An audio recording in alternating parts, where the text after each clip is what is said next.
Les éditions Télème présentent un enregistrement intégral de Le Prieuré de l'Oranger, livre 1, de Samantha Shannon, lu par Amandine Lonjac.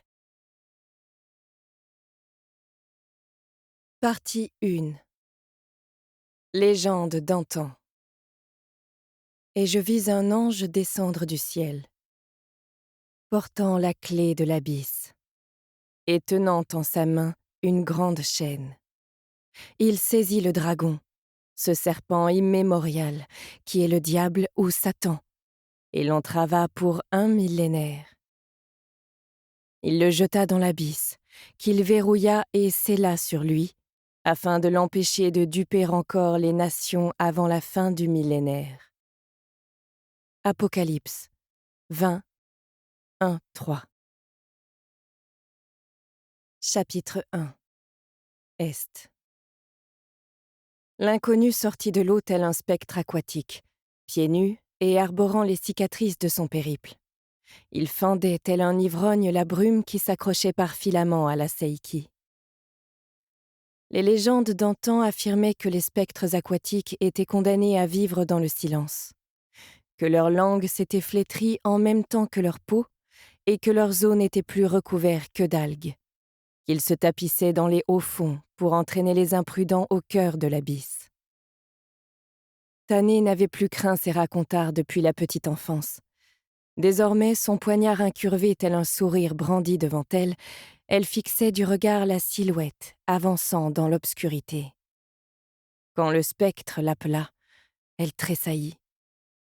Les nuages laissèrent alors filtrer le clair de lune qu'ils avaient retenu, juste assez pour lui permettre de voir à qui elle avait affaire, et réciproquement. Il ne s'agissait pas d'un fantôme, mais d'un étranger. Elle l'avait vu, et il était trop tard pour revenir en arrière. Sa peau était brûlée par le soleil, ses cheveux étaient semblables à de la paille, et sa barbe dégouttait d'eau. Les passeurs avaient dû l'abandonner au large, le laissant nager jusqu'à la rive. Il ne savait manifestement rien de sa langue, mais elle comprenait suffisamment la sienne pour deviner qu'il réclamait de l'aide, qu'il voulait voir le seigneur de guerre de Seiki. Elle avait le cœur comme une poignée de tonnerre. Elle n'osa parler, car lui montrer qu'elle connaissait sa langue aurait suffi à forger un lien entre eux et à se trahir. À trahir le fait que, si elle était présentement témoin de son crime, il l'était également du sien. Elle aurait dû vivre en recluse, bien à l'abri derrière les murailles de la maison sud, prête à s'élever, purifiée pour le jour le plus important de son existence. À présent, elle était salie, souillée par-delà toute rédemption. Tout ça parce qu'elle avait voulu s'immerger une fois encore dans la mer avant le jour de la sélection. D'après certaines rumeurs, le grand Kuiriki avait un penchant pour celles qui avaient le cran de s'éclipser pour chercher les vagues durant leur réclusion. Au lieu de quoi, il lui avait envoyé ce cauchemar. Elle avait été trop chanceuse toute sa vie. C'était son châtiment. Elle tint l'étranger à distance à l'aide de son poignard. Confronté à la mort, il se mit à trembler. Elle envisagea alors une multitude de possibilités, chacune plus terrible que la précédente. Si elle livrait l'inconnu aux autorités, elle révélerait qu'elle avait contrevenu à la réclusion. Le jour de la sélection n'aurait peut-être pas lieu. L'honoré gouverneur du Cap-Isan, cette province de Seiki, ne laisserait jamais les dieux entrer dans un lieu potentiellement vicié par le mal rouge. Il faudrait des semaines avant que la ville soit à nouveau déclarée sûre, et l'on décréterait sans doute que l'étranger était un signe de mauvais augure et qu'il faudrait attendre la prochaine génération d'apprentis, pas la sienne, pour désigner les nouveaux dragonniers. Cela lui coûterait tout. Elle ne pouvait pas le dénoncer, pas non plus l'abandonner. S'il était effectivement affecté du mal rouge, le laisser divaguer sans surveillance mettrait en péril l'île tout entière. Il n'y avait qu'une solution. Elle lui noua un morceau de tissu autour du visage pour lui éviter de transmettre ses miasmes. Ses mains tremblaient. Quand elle eut terminé, elle l'accompagna depuis la plage de sable noir jusqu'à la ville, restant aussi près de lui qu'elle l'osait, la lame appuyée contre son dos. Le Cap-Isan ne dormait jamais. Elle fit traverser à l'étranger ses marchés de nuit, longeant des autels sculptés dans du bois flotté, passant sous des guirlandes de lanternes bleues et blanches suspendues en prévision du jour de la sélection. Son prisonnier observait tout cela en silence. L'obscurité assombrissait ses traits, mais elle lui tapota la tête du plat de la lame pour le contraindre à baisser le front. Cependant, elle s'efforçait de le tenir à l'écart du reste de la population. Elle pensait savoir comment l'isoler pour de bon. Une île artificielle était accrochée au cap, Orizima. Elle faisait figure de curiosité pour les gens du coin. Ce comptoir commercial avait été bâti pour accueillir une poignée de marchands et de savants venus de l'État libre de Mentendon. Mis à part les lacustrins, qui vivaient de l'autre côté du cap, seuls les Mentendoniens avaient obtenu l'autorisation de continuer à faire des affaires en Seiki après que l'île avait été fermée au reste du monde. Orizima. Voilà où elle allait emmener l'étranger. Des sentinelles armées gardaient le pont illuminé de flambeaux qui menait au comptoir. De rares Seikinois avaient le droit d'y pénétrer et elle n'en faisait pas partie. Le seul autre moyen de franchir la clôture était le portail du débarcadère, qui n'était ouvert qu'une fois l'an pour décharger les marchandises mentendoniennes. Tané fit longer le canal à l'étranger. Elle ne pouvait pas se faufiler elle-même sur Orizima, mais elle connaissait une femme qui en était capable, et qui saurait exactement où le cacher au sein du comptoir commercial. Il y avait fort longtemps que Nicholas Roos n'avait plus reçu de visiteurs. Il se servait un peu de vin, une goutte de sa misérable pension, quand on frappa à sa porte. Le vin était l'un de ses ultimes plaisirs en ce monde, et il avait pris l'habitude d'en humer les arômes et de savourer l'instant délicieux précédant la première gorgée. Et voilà qu'on l'interrompait, naturellement. Il se déracina avec un soupir, grogna en éprouvant un élancement dans la cheville. La goutte était revenue le contrarier. Nouveau coup à la porte. « Oh, la ferme !» maugréa-t-il. La pluie tambourinait contre le toit tandis qu'il cherchait sa canne à tâtons. Une pluie de prunes, comme l'appelaient les Seikinois, en cette période de l'année où l'air était aussi dense et humide qu'un nuage et où les fruits gorgés de sucre s'épanouissaient sur les arbres. Il clopina sur les nattes tout en jurant dans sa barbe pour aller entr'ouvrir la porte. Une femme se tenait dans la pénombre. Ses cheveux bruns lui tombaient à la taille et sa robe était constellée de fleurs de sel. La pluie ne suffisait pas à justifier qu'elle soit trempée à ce point. « Bonsoir, éminent docteur Roos », dit-elle. Nicholas haussa les sourcils. « Je déteste recevoir de la visite à cette heure », répliqua-t-il. « Ou à n'importe quelle heure. » Il aurait dû la saluer, mais il n'avait aucune raison de vouloir impressionner l'inconnu. « Comment connaissez-vous mon nom ?»« On me l'a dit. » Pas d'autre explication. « L'un de vos concitoyens m'accompagne. Il va passer la nuit chez vous, et je reviendrai le chercher demain au coucher du soleil. »« L'un de mes concitoyens ?» répéta-t-il. Sa visiteuse tourna très légèrement la tête. Une silhouette s'écarta d'un arbre voisin. « Des passeurs l'ont amené en Seiki, » reprit la femme. « Je le conduirai demain devant l'honoré gouverneur. » Lorsque le nouveau venu s'avança dans le rai de lumière filtrant par l'embrasure, Nicholas se glaça. Un homme aux cheveux dorés, aussi trempé que la femme, se trouvait sur le pas de sa porte. Un homme qu'il n'avait jamais vu à Orizima. 20 personnes vivaient au comptoir. Il les connaissait toutes de visage et de nom. Et aucun vaisseau mentendonien ne devait amener d'arrivants si tôt dans la saison. D'une manière ou d'une autre, tous deux avaient réussi à débarquer sans se faire remarquer. « Non !» Nicholas la fixa du regard. « Par le saint, femme, chercheriez-vous à m'impliquer dans une affaire de contrebande ?» Il tenta nerveusement de repousser le battant. « Je ne peux pas abriter un intrus. Si quelqu'un la prenait... »« Une nuit !»« Une nuit, une année. On nous trancherait la tête quoi qu'il en soit.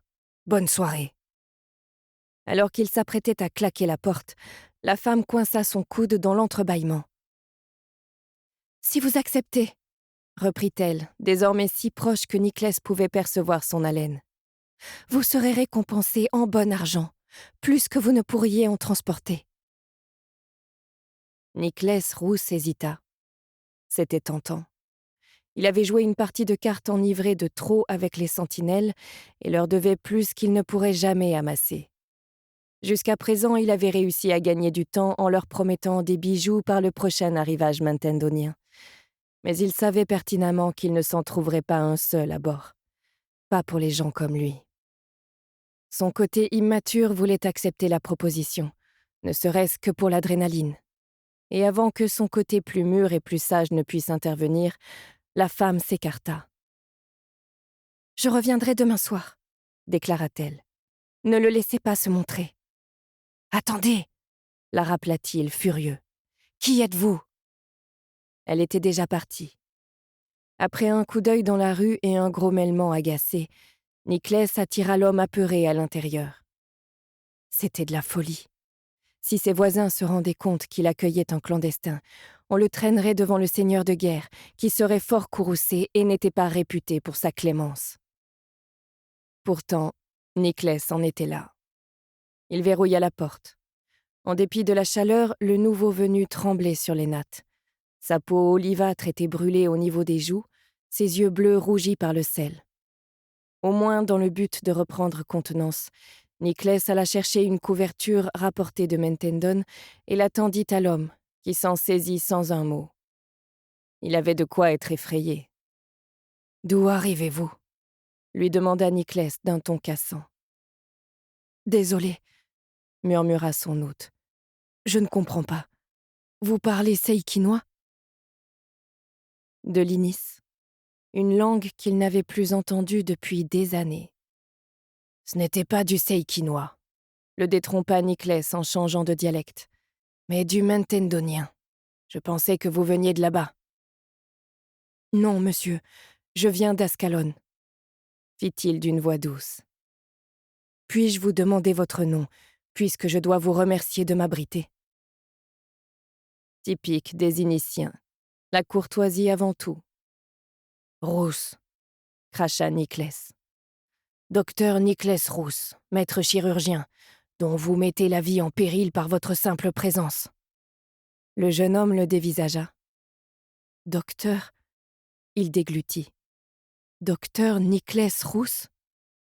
« Félicitations, mon garçon. L'eau de mer n'a pas affecté votre ouïe. » Son invité prit une inspiration tremblante. « Docteur Rousse, c'est l'œuvre de la divine providence. Le fait que le chevalier de la communion m'ait conduit à vous directement. »« À moi ?» Niclès fronça les sourcils. « Nous sommes-nous déjà rencontrés ?» Il fouilla dans ses souvenirs de l'époque passée en Inis, mais il était certain de ne jamais avoir posé l'œil sur cette personne. À moins qu'il ait été ivre, naturellement. Il l'avait souvent été, là-bas. « Non, monsieur, mais une amie m'a dit votre nom. » L'homme se tamponna le visage de sa manche. « J'étais certain de périr en mer, mais vous voir m'a ranimé. Merci, le saint. » « Votre saint n'a aucun pouvoir ici, » marmonna Niclès. « Bon, et comment vous appelez-vous ?»« Souliard, maître Triam Souliard, monsieur, à votre service.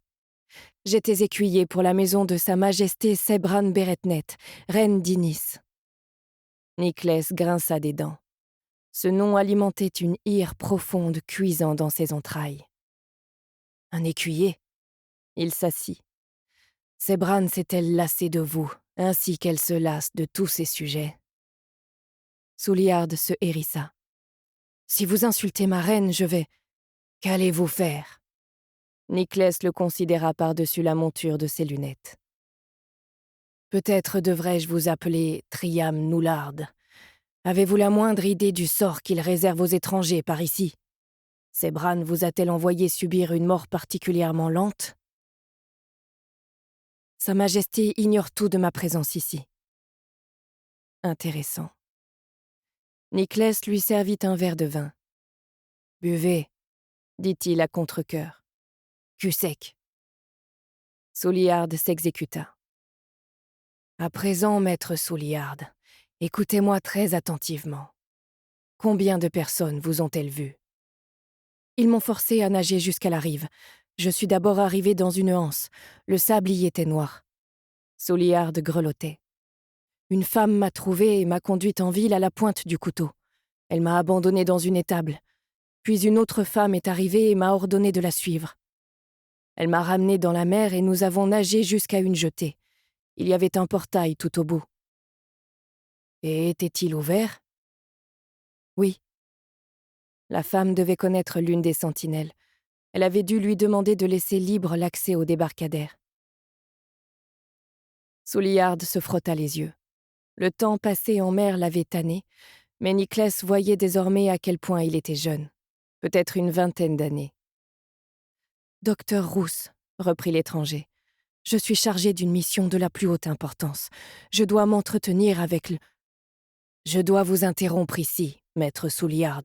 Les raisons de votre présence ici ne m'intéressent en rien. Mais, quelles que soient vos motivations, vous êtes venu ici sans autorisation quelconque, ce qui est pure folie. Si le capitaine vous découvre ici et vous emmène pour vous interroger, j'aimerais pouvoir lui dire en toute honnêteté que je n'ai pas la moindre idée de la raison de votre apparition sur le pas de ma porte au milieu de la nuit, ni de ce qui a pu vous faire croire que vous seriez le bienvenu en Seiki. » Souliard silla. « Le capitaine ? L'officiel seikinois responsable de cette décharge flottante, même s'il semble se prendre pour un dieu mineur.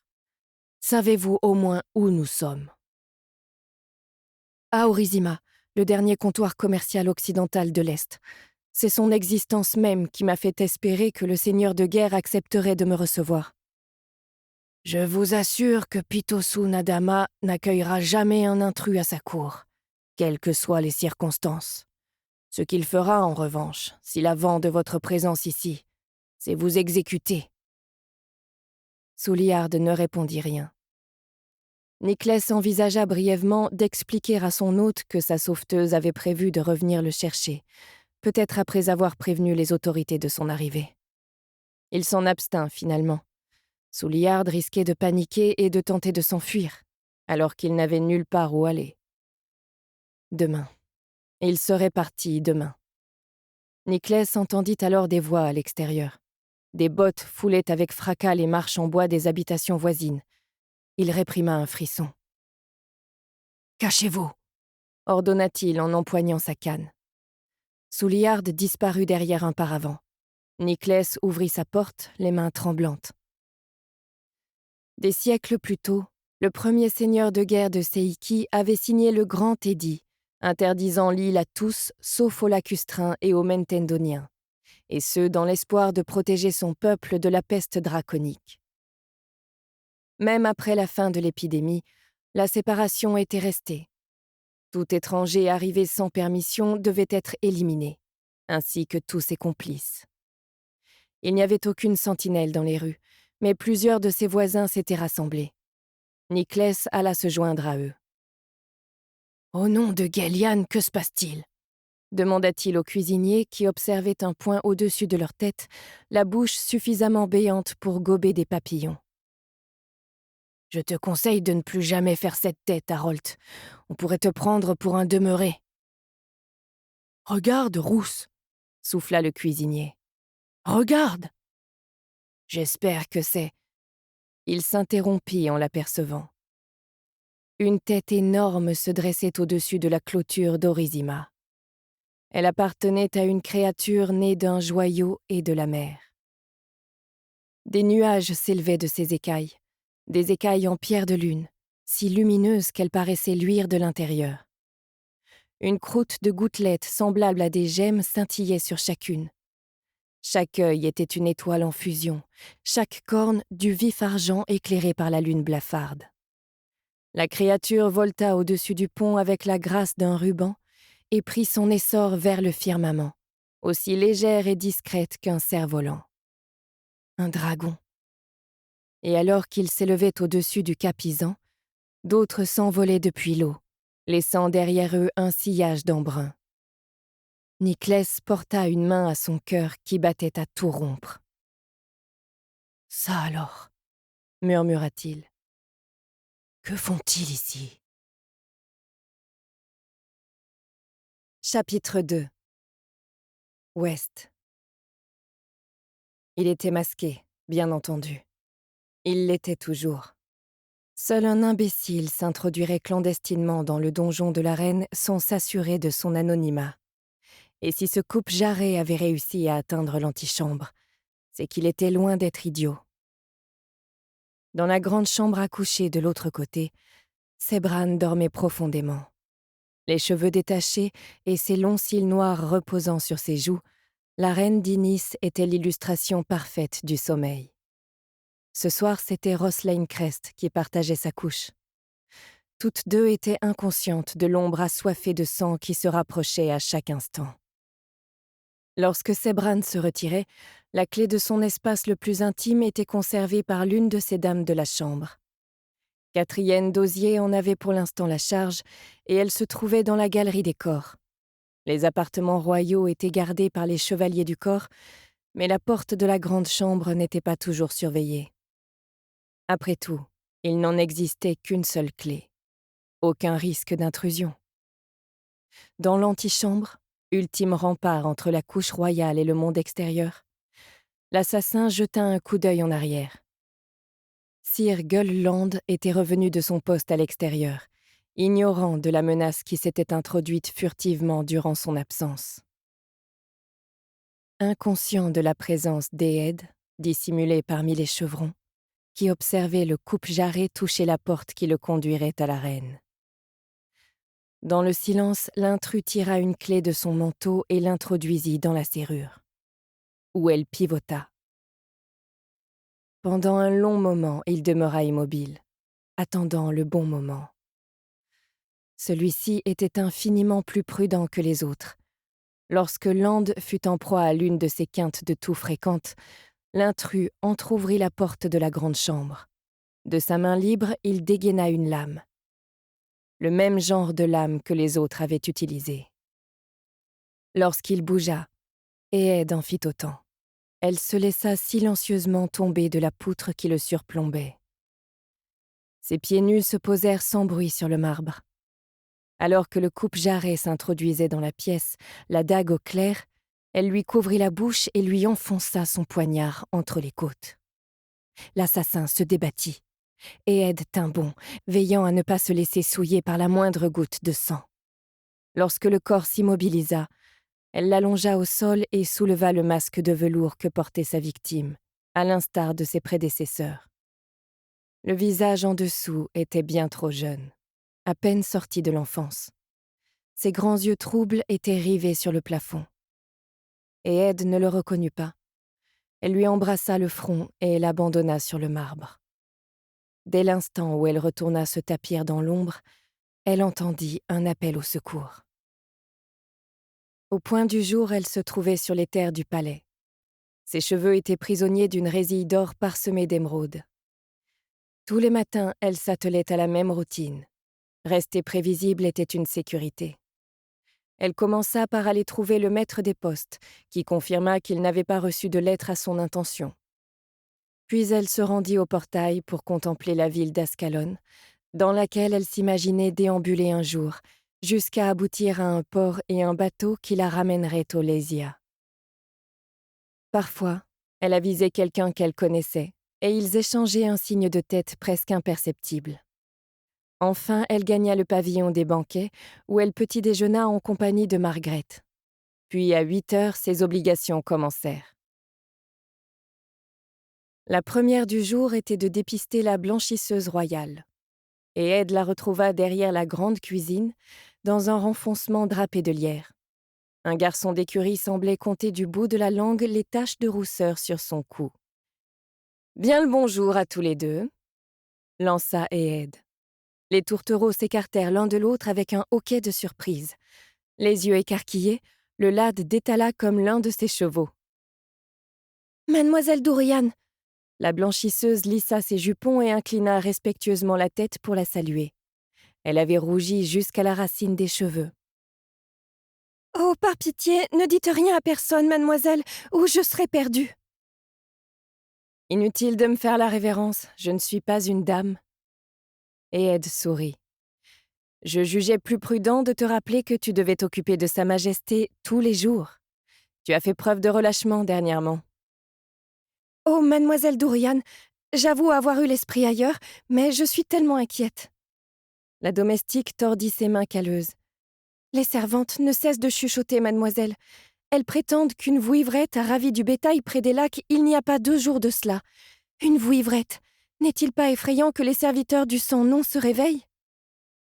Eh bien, tu viens justement de mettre le doigt sur la raison qui t'oblige à te montrer diligente dans ton travail. Ces serviteurs du sang non souhaitent voir Sa Majesté disparaître, car sa mort ramènerait leur maître dans ce monde. Voilà en quoi ton rôle est vital. Tu dois impérativement chercher chaque jour la trace d'un poison sur ses draps et t'assurer que sa couche demeure pure et fraîche. Naturellement, oui, je vous promets de me montrer plus appliquée. Oh, mais tu n'as rien à me promettre. Tu dois t'engager devant le saint. Et Ed inclina la tête en direction du sanctuaire royal. Va le voir sans tarder. Tu pourrais même en profiter pour demander pardon pour ton imprudence. Vas-y avec ton amoureux et implore sa clémence. Hâte-toi. Tandis que la blanchisseuse s'éloignait en courant, Ed réprima un sourire. Jouer avec les nerfs des Initiens était presque trop facile. Son sourire mourut bientôt. Une vouivrette avait effectivement osé voler le bétail des humains. Même si les créatures draconiques étaient sorties de leur longue torpeur depuis maintenant des années, elles se faisaient toutefois discrètes. Pourtant, on en avait aperçu plusieurs au cours des derniers mois. Que les bêtes trouvent l'audace de venir chasser dans les régions habitées ne présageait rien de bon. S'en tenant à l'ombre, Éed effectua un large détour pour rejoindre les appartements royaux. Elle contourna la bibliothèque royale, évita l'un des paons blancs qui erraient sur les terres et pénétra dans les cloîtres. Le palais d'Ascalon, édifice vertigineux de calcaire clair, était la plus vaste et la plus ancienne des résidences de la maison Béretnet, qui régnait sur le Rhénome d'Inis. Les dégâts subis par la nation durant le chagrin des siècles, au cours duquel l'armée draconique avait mené sa guerre d'1 an contre l'humanité, avaient depuis longtemps été effacés. Chaque fenêtre était ornée d'un vitrail multicolore. Le domaine accueillait un sanctuaire des vertus, des jardins aux pelouses bien entretenus, ainsi que l'immense bibliothèque royale et son clocher en marbre. C'était le seul endroit où Sebran acceptait de passer l'été avec sa suite. Un pommier se dressait au milieu de la cour, et Ed s'immobilisa en l'apercevant, le cœur serré. Il y avait 5 jours que Lot avait disparu du palais au cœur de la nuit, en compagnie de Lord Kidston Sommière. Nul ne savait où ils étaient partis, ni pourquoi ils avaient quitté la cour sans autorisation. Sebran n'avait pas hésité à exhiber son trouble, mais Éed avait gardé le sien pour elle. Elle se rappelait l'odeur de bois brûlé sentie pour sa première fête de la communion, lorsqu'elle avait fait la connaissance de Lord Artelot Roux. Chaque automne, la cour se rassemblait pour échanger des présents et se réjouir de leur appartenance au règne de la vertu. C'était la première fois qu'ils se rencontraient en personne. Mais Lot lui avait plus tard avoué s'être depuis longtemps renseigné sur cette nouvelle demoiselle d'honneur. Il avait eu vent d'une Sudienne de 18 ans, ni noble ni paysanne, fraîchement convertie aux vertus de la chevalerie. De nombreux courtisans avaient vu l'ambassadeur des Ersirs la présenter à la reine. « Je n'apporte ni bijoux ni or pour célébrer la nouvelle année, votre majesté. Seulement une dame pour votre royale maisonnée, » avait déclaré Chassard.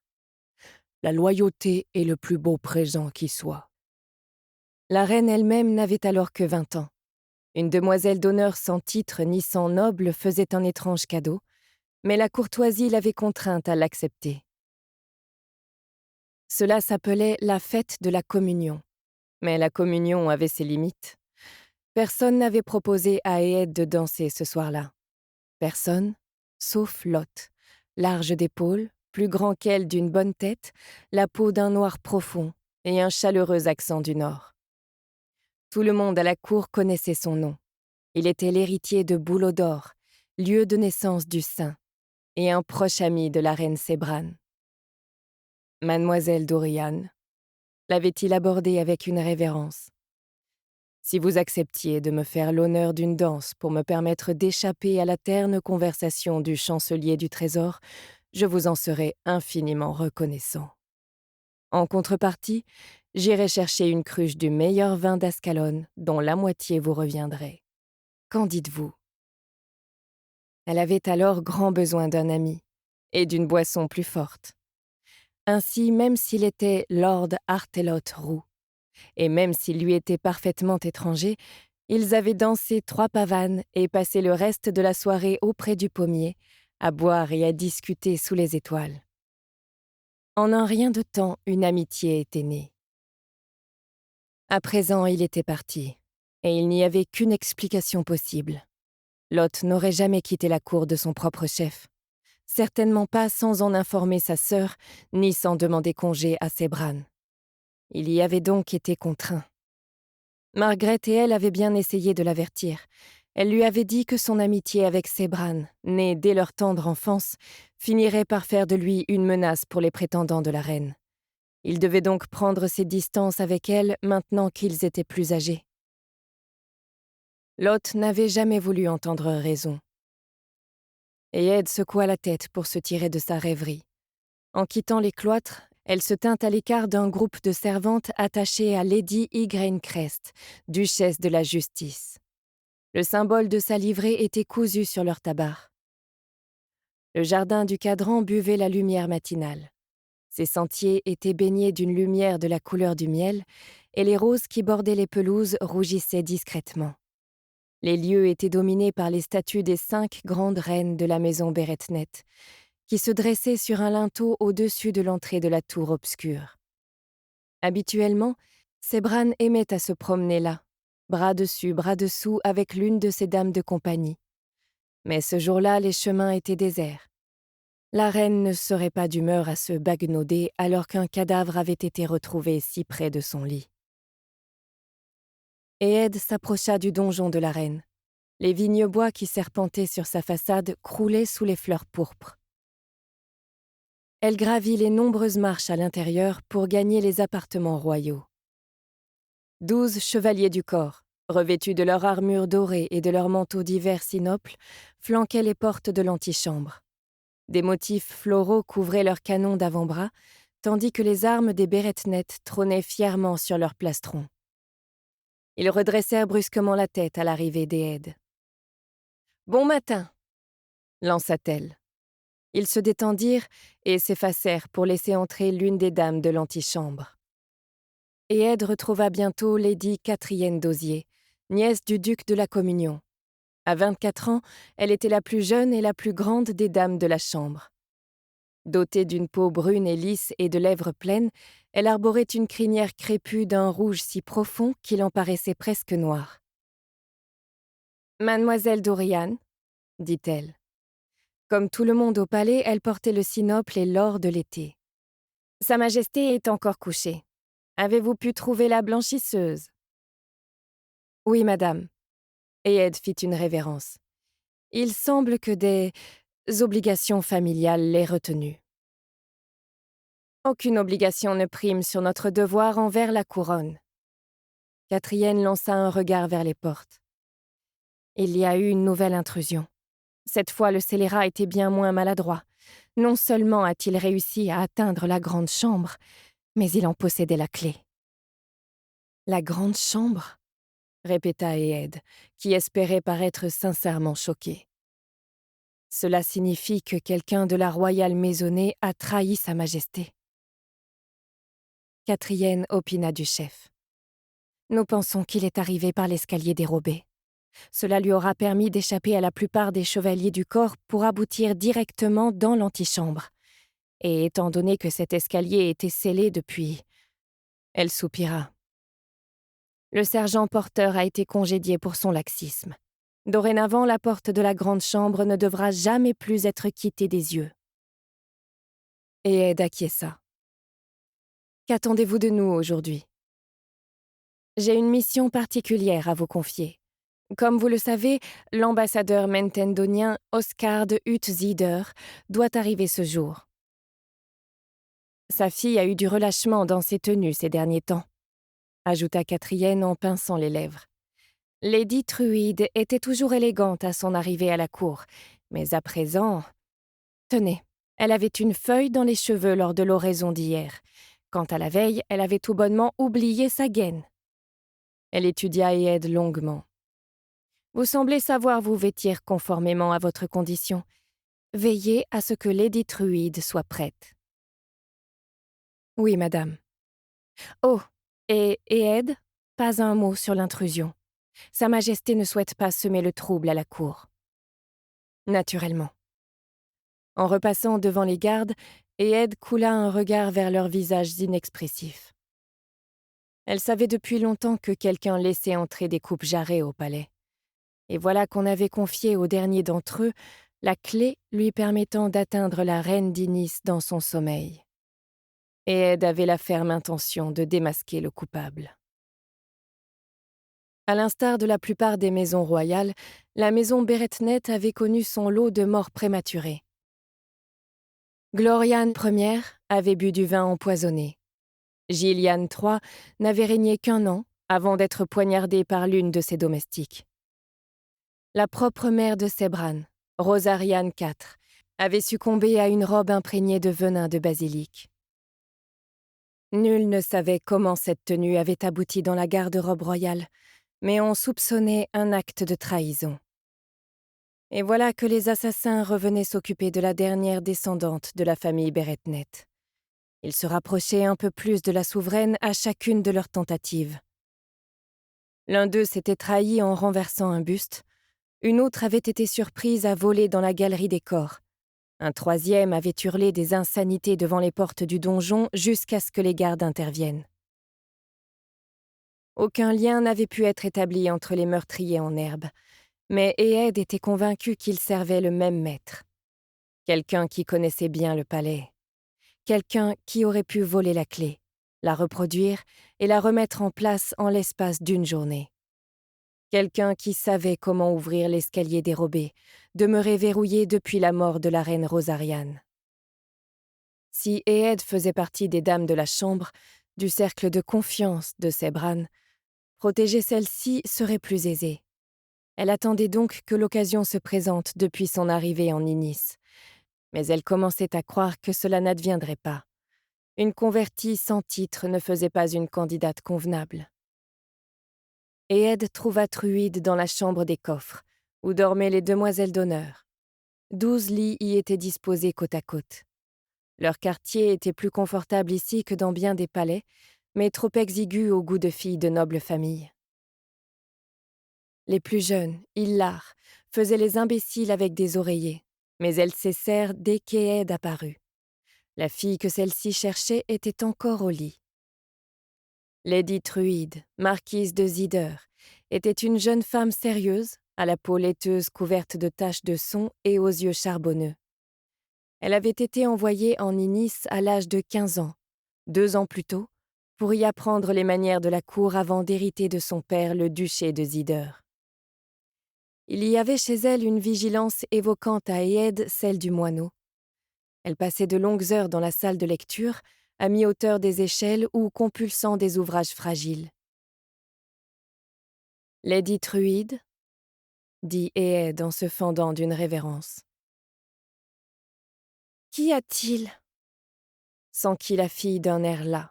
Son accent était toujours à couper au couteau. « Lady Catrienne m'a envoyé vous aider à vous habiller » répondit Éed. « Si cela vous sied. » J'ai 17 ans, mademoiselle Dorian, et m'estime suffisamment maligne pour me vêtir moi-même. Les autres jeunes filles retinrent leur souffle.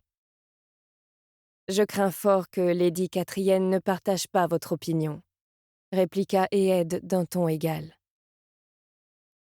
Lady Catrienne se fourvoie. Nouvelles inspirations stupéfaites. Éed se demanda s'il restait le moindre souffle d'air dans la pièce. « Mesdames, lança-t-elle à la cantonade, allez chercher une servante et faites remplir la cuvette, je vous prie. » Elles s'exécutèrent, sans la moindre révérence. Elle avait beau occuper une place plus importante qu'elle au sein de la maisonnée, Elles avaient toutes le sang bleu. Truide contempla la fenêtre au plomb quelques instants avant de se lever. Elle alla s'installer sur le tabouret près de la cuvette. « Pardonnez-moi, mademoiselle Dorian. Je suis d'humeur maussade aujourd'hui. C'est que je dors très mal ces derniers temps. » Elle croisa les mains sur son giron. « Si Lady Catriane le souhaite, vous pouvez m'aider à m'habiller. » Elle semblait effectivement fatiguée, et Ed alla réchauffer du linge près du feu. Lorsqu'une domestique eut apporté de l'eau, elle vint se placer derrière Truide et rassembla ses boucles abondantes. Celle-ci, d'un vrai rouge de Garance, lui cascadait jusqu'à la taille. Une chevelure pareille était banale dans l'état libre de Mentendon, de l'autre côté du détroit du Cygne, mais inhabituelle en Inis. Truide se lava la figure. Et Ed lui frictionna les cheveux avec un onguent crémeux, puis rinça le tout et les démêla longuement. La fille n'ouvrit pas la bouche de tout le processus. « Vous sentez-vous bien, madame ?»« Plutôt. » Truide fit pivoter sa bague de pouce, révélant la tache verte qu'elle dissimulait. « Seulement agacée par la présence des autres demoiselles et leur ragot constant. Dites-moi, mademoiselle Dorian, savez-vous quelque chose de maître Triam Souliard, l'ancien écuyer de sir Marc Boulonnais ?» Et Ed tamponna les cheveux de Truide à l'aide du linge réchauffé. « Pas grand-chose. Je sais juste qu'il a quitté la cour sans permission cet hiver et qu'il a contracté des dettes de jeu. » « Pourquoi ?» Les filles parlent sans arrêt de son absence, inventant les histoires les plus folles. J'espérais apprendre de quoi les faire taire. Navré de vous décevoir. Truide l'observa par-dessous ses longs cils auburn. Vous avez naguère été demoiselle d'honneur ? Oui. Et Ed tordit le linge. Pendant 4 ans, après que l'ambassadeur Oukispad m'a amené à la cour. Puis vous avez été promue. Peut-être la reine Sebran me fera-t-elle un jour dame de l'antichambre à mon tour ? Je n'aurai alors plus à dormir dans cette cage. Le monde entier est une cage aux yeux d'une jeune fille. Et Ed lui posa la main sur l'épaule. Je vais chercher votre robe. Truide alla s'asseoir devant le feu et se coiffa avec les doigts. Et Ed la laissa se sécher. De l'autre côté de la porte, Lady Oliva Marchin, mère des demoiselles, bousculait ses protégées de sa voix pareille à celle d'un tourne-bout. En apercevant Ed, elle lança avec raideur. « Mademoiselle Dorian ?» Elle prononça son nom comme s'il s'agissait d'une maladie. Et Ed en avait pris l'habitude avec certains membres de la cour. Après tout, elle n'était qu'une Sudienne, née en dehors du règne de la vertu, ce qui rendait les initiés soupçonneux. « Lady Olivia ?» dit-elle calmement. « Lady Catriane m'a chargée de venir aider Lady Truide. Pourrais-je avoir sa robe ?»« Suivez-moi. » Oliva la conduisit dans un autre couloir. Une mèche de cheveux gris s'échappa de sa coiffe. « J'aimerais bien qu'elle mange. Elle va flétrir comme un bourgeon en hiver. » Depuis combien de temps n'a-t-elle plus d'appétit ? Depuis la fête du début de printemps. Olivia lui jeta un regard dédaigneux. Donnez-lui fière allure. Son père sera contrarié s'il la trouve mal nourrie. Elle n'est pas malade, au moins. Je sais reconnaître les signes d'une maladie, mademoiselle. Et Ed eut un léger sourire. Peut-être un mal d'amour, alors ? Oliva fit la moue. C'est une demoiselle d'honneur, et je ne saurais tolérer aucun commérage dans la chambre des coffres. Veuillez m'excuser, madame, c'était une plaisanterie. Vous êtes la dame d'honneur de la reine Sebran, pas sa bouffonne. Oliva retira la robe de la presse avec un reniflement méprisant et la tendit à Ed. Celle-ci fit la révérence et prit congé. Elle abhorrait cette femme de toute son âme. Les 4 années qu'elle avait passées en tant que demoiselle d'honneur avaient été les plus misérables de son existence. Même après sa conversion publique aux 6 vertus, son dévouement envers la maison Béretnet n'avait cessé d'être remis en question. Elle se rappelait les moments passés sur son matelas trop ferme de la chambre des coffres, avec les pieds en compote, à endurer les quolibets des autres filles qui se moquaient de son accent du Sud et se demandaient quelles hérésies elle avait bien pu commettre dans les Ersirs. Oliva n'avait jamais tenté de les faire taire. Au fond d'elle, Ed avait su que cela finirait par se tarir, mais cela avait heurté sa fierté d'être ainsi ridiculisée. Lorsqu'un poste s'était libéré dans l'antichambre, la mère des demoiselles avait été trop heureuse de se débarrasser d'elle. Et Ed avait cessé de danser pour la reine et s'occupait à présent de vider sa baignoire et de nettoyer les appartements royaux. Elle disposait désormais de sa propre chambre et de meilleurs émoluments. Dans la chambre des coffres, Truide avait enfilé une chemise propre. Et Ed l'aida à mettre son corset et son jupon d'été, avant de l'habiller d'une robe de soie noire aux manches bouffantes et une pèlerine en dentelle. Une broche à l'effigie de son protecteur, le chevalier du courage, miroitait sur son cœur. Tous les enfants du règne de la vertu choisissaient leur chevalier patron le jour de leur 12e anniversaire. Et Ed portait une broche différente, une gerbe de blé pour la générosité. Elle l'avait reçue à l'occasion de sa conversion. « Mademoiselle, » dit Truide, « les autres demoiselles d'honneur prétendent que vous êtes une hérétique. » Je dis mes oraisons au sanctuaire, contrairement à certaines d'entre elles, se défendit Ed. Truide scruta son visage. Est-ce qu'Eed Dourian est votre véritable nom? S'enquit-elle subitement. Ça ne sonne pas très ersyrien. Ed ramassa un rouleau de ruban doré. Vous parlez donc ersyrien, madame? Non, mais j'ai lu des histoires sur le pays. La lecture, fit Ed d'un ton badin. Un passe-temps dangereux. Truide la dévisagea d'un air mauvais. Vous vous moquez de moi? En aucune manière. Les histoires recèlent de grands pouvoirs. Toutes les histoires germent d'une graine de vérité, renchérit Truide. Elles regorgent de connaissances dissimulées. En ce cas, je vous fais confiance pour employer la vôtre à bon escient. Et Ed fit glisser ses doigts parmi les boucles rousses. Et puisque vous tenez tant à le savoir, non, ce n'est pas mon vrai nom.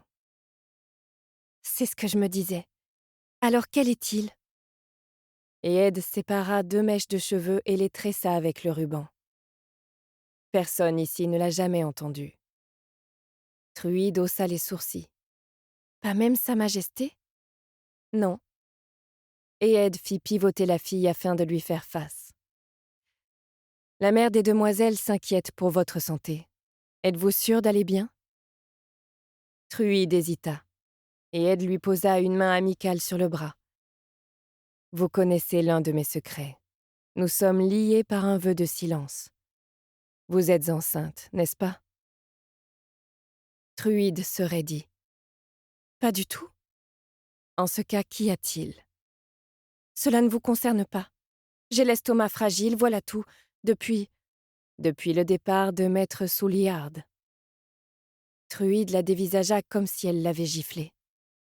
Il est parti au printemps, reprit Ed. Lady Oliva affirme que vous n'avez plus d'appétit depuis lors. Vous conjecturez trop, mademoiselle Dorian, beaucoup trop. Truide s'écarta d'elle, les narines dilatées. Je suis Truide Utzider, de la lignée des Vatten, marquise de Zider. L'idée même de m'abaisser à fricoter avec un simple écuyer. Elle lui tourna le dos. Dégagez de ma vue, ou je dirai à Lady Oliva que vous colportez des mensonges sur une demoiselle d'honneur. Et Ed se retira avec un léger sourire. Elle était à la cour depuis trop longtemps pour se laisser contrarier par une enfant. Oliva la regarda disparaître au bout du couloir. En sortant à la lumière du jour, et Ed inspira à plein poumon l'odeur de l'herbe fraîchement coupée. Une chose était certaine. Truide Utzider avait secrètement fréquenté Triam Souliard, et Ed mettait un point d'honneur à connaître les secrets de la cour. Si la mère le voulait, elle percerait également ce mystère à jour. Chapitre 3. Est. L'aube fendillait tel un œuf de héron le ciel de la Seiki. Une pâle lueur se déversait lentement dans la pièce. Les volets avaient été ouverts pour la première fois depuis 8 jours. Tane contemplait le plafond, les yeux à vif. Elle n'avait pas dormi de la nuit, ayant eu tour à tour trop chaud ou trop froid. Elle ne se réveillerait jamais plus dans cette chambre. Le jour de la sélection était venu. Ce jour qu'elle attendait depuis l'enfance et que, comme une imbécile, elle avait mis en péril en décidant de transgresser la réclusion. En demandant à Souza de cacher l'étranger à Orizima, elle avait en outre mis leurs 2 vies en péril. Son ventre tournait tel un moulin à eau. Elle ramassa uniforme et trousse de toilette, passa devant une Ishari encore endormie et sortit furtivement de la pièce. La maison sud se dressait sur les contreforts de la mâchoire de l'ours, la chaîne de montagnes qui dominait le Capizan. Avec les 3 autres maisons d'apprentissage, elle servait à former les apprentis pour la garde de haute mer. Tane vivait entre ces murs depuis ses 3 ans. Sortir lui fit l'effet d'entrer dans un four. La chaleur lui vernissa la peau et lui épaissit la chevelure. La Seiki avait sa propre odeur. Le parfum du duramen des arbres, révélé par la pluie, et de la chlorophylle des feuilles. Généralement, Tane trouvait ces senteurs apaisantes, mais rien n'aurait su la réconforter ce jour-là. Les sources d'eau chaude fumaient dans la brume matinale. Tane se dépouilla de son peignoir, entra dans le bassin le plus proche et se frictionna à l'aide d'une poignée de son. À l'ombre des pruniers, elle se para de son uniforme et peigna ses longs cheveux d'un côté de son cou afin que le dragon bleu puisse être visible sur sa tunique. Quand elle retourna à l'intérieur, il y avait du mouvement dans les chambres. Elle petit déjeuna de thé et de bouillon. Quelques apprentis lui souhaitèrent bonne chance en passant. Lorsque l'heure fut venue, elle fut la première à partir. Dehors, les servantes attendaient avec les chevaux. Elles saluèrent à l'unisson. Alors que Tane montait sur son coursier, Ishari sortit de la maison en courant, dans tous ses états. Elle grimpa en selle à son tour. Tane l'observa faire, la gorge obstruée. Ishari et elle partageaient leur chambre depuis 6 ans. Après la cérémonie, elles ne se reverraient peut-être plus jamais. Elles chevauchèrent jusqu'au portail séparant les maisons d'apprentissage du reste du Capizan, franchirent le pont et le ruisseau qui descendait de la montagne, et allèrent rejoindre les apprentis venus d'ailleurs dans la région. Tane aperçut Turosa, son rival, qui ricanait depuis sa rangée. Elle soutint son regard jusqu'à ce qu'il talonne sa monture et parte au grand galop vers la ville, accompagnée de ses amis. Tane jeta un dernier coup d'œil en arrière, pour graver dans sa mémoire la verdure luxuriante des collines et les silhouettes des mélèzes qui se dessinaient devant le ciel bleu pâle. Puis elle riva son regard sur l'horizon. Ce fut une lente procession à travers le Capizan. De nombreux citoyens s'étaient réveillés tôt pour voir les apprentis chevaucher jusqu'au temple. Ils lançaient des fleurs de sel sur la chaussée et bouchaient chaque allée, tendant le cou pour apercevoir ceux qui seraient peut-être bientôt choisis par les dieux. Tane essayait de se concentrer sur la chaleur de son cheval, sur le claquement de ses sabots, tout ce qui pouvait lui permettre d'éviter de penser à l'étranger. Souza avait accepté d'emmener l'initien à Orizima. Évidemment, elle aurait fait n'importe quoi pour Tane, et réciproquement. Il se trouvait que Souza avait autrefois eu une liaison avec l'une des sentinelles du comptoir commercial. L'homme était depuis déterminé à la reconquérir. Une fois le portail déverrouillé, Souza prévoyait de l'atteindre à la nage en compagnie de l'inconnu et d'accompagner celui-ci chez le maître chirurgien d'Orizima, en lui promettant de le couvrir d'un argent imaginaire s'il acceptait. Il croulait apparemment sous les dettes de jeu. Si l'intrus souffrait du mal rouge, la maladie serait confinée à Orizima. Après la cérémonie, Souza le dénoncerait anonymement au gouverneur du Capizan.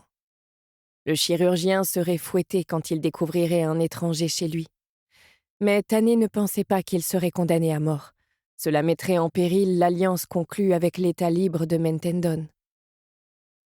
Si la torture permettait de lui délier la langue, L'intrus dénoncerait peut-être aux autorités les 2 femmes intervenues au soir de son arrivée.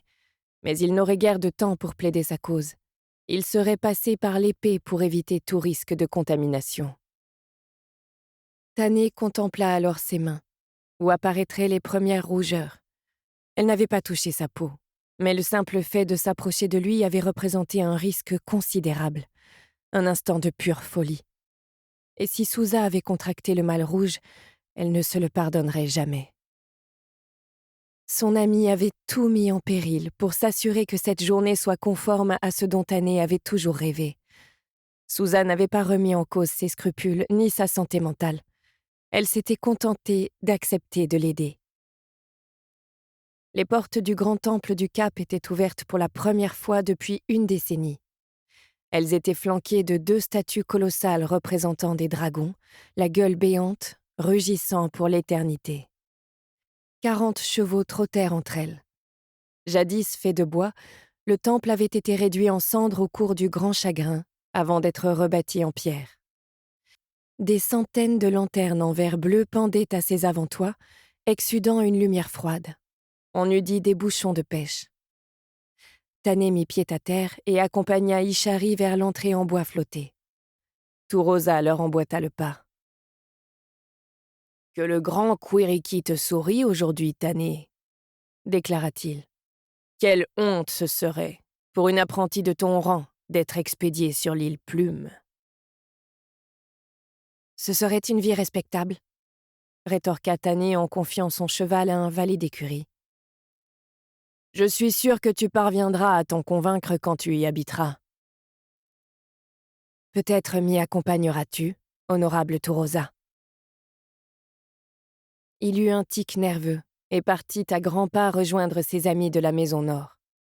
« Il devrait s'adresser à toi avec davantage de respect, » murmura Ishari.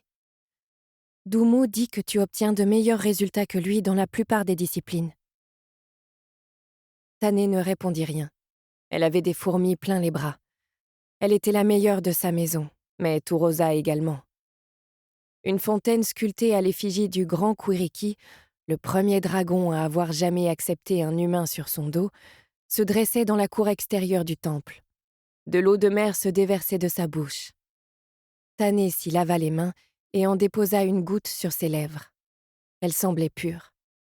« Tannée, » dit Ishari, « j'espère que tout se passera comme tu le désires. » « Je te souhaite la même chose. » Tout le monde aspirait à la même issue. Je me suis réveillée tard. Ishari pratiqua à son tour ses ablutions. J'ai cru entendre coulisser les cloisons de notre chambre cette nuit. Ça m'a perturbée. Je n'ai pas réussi à me rendormir avant un moment. Tu es sortie de la pièce? Non. C'était peut-être notre éminent professeur? Oui, peut-être. Les apprentis avancèrent jusqu'à la vaste cour intérieure, où le soleil illuminait les toits. Un homme doté d'une longue moustache se tenait au sommet des marches, un casque coincé sous le bras. Son visage était bronzé et buriné, équipé de brassards et de gantelets, d'une cuirasse légère recouvrant une côte bleu nuit, ainsi que d'un surcot à haut col de velours noir et de brocart doré. Il était à l'évidence à la fois une personne de haut rang et un soldat. Tannée oublia brièvement ses craintes. Elle était redevenue une enfant rêvant de dragon. Cet homme était l'honoré général de mer de Seiki, chef du clan Midushi, la dynastie des dragonniers, une dynastie unie non par le sang, mais par un but. Tannée espérait prendre ce nom. En atteignant les marches, les apprentis formèrent 2 lignes, s'agenouillèrent et posèrent le front contre le sol. Tannée entendait le souffle d'Ishari. Nul ne se releva, nul ne bougea. Une écaille racla contre la pierre. Chaque tendon du corps de Tannée sembla se crisper. Elle leva les yeux. Ils étaient 8. Elle avait passé des années à prier devant des statues de dragons, à les étudier, à les observer de loin, mais jamais n'en avait-elle vu d'aussi près. Leur taille était époustouflante. La plupart étaient seikinois, avec leur cuir souple et argenté, leur forme de badine. Des corps d'une longueur impossible, soutenant une tête magnifique. Chaque créature avait 4 pattes musclées qui s'achevaient sur des pieds dotés de 3 serres. De longs barbillons tombaient en tourbillonnant de leurs museaux tels des lignes de cerfs-volants. La majorité d'entre elles étaient encore jeunes, peut-être 400 ans, mais plusieurs arboraient les stigmates du grand chagrin. Toutes étaient couvertes d'écailles et cernées de marques de succion, souvenir de leur querelle avec les calmarissimes. 2 possédaient un 4e orteil. Il s'agissait des dragons venus de l'Empire des 12 lacs. L'un d'eux, un mâle, était muni d'ailes. La plupart des dragons n'en avaient pas et volaient grâce à un organe situé au-dessus de la tête que les savants avaient baptisé la couronne. Les ailes ne poussaient jamais avant au moins 2000 ans d'existence. Le dragon ailé était le plus massif. Si Tanné s'était mise debout, elle n'aurait sans doute pas pu le toucher entre les yeux et le museau. Même si ses ailes paraissaient aussi fragiles que de la soie, elles étaient suffisamment solides pour provoquer un typhon. Tanné scruta la poche sous son menton. Comme les huîtres, les dragons pouvaient fabriquer des perles, une seule par vie. Elle ne quittait jamais cette poche. La dragonne près du mâle, une lacustrine elle aussi, partageait presque sa stature. La femelle avait des écailles pâles d'un vert trouble, comme du jade laiteux. Sa crinière était du brun doré des algues de rivière. « Bienvenue !» lança le général de mer. Sa voix retentit, tel l'appel d'une conque de guerre. « Debout !»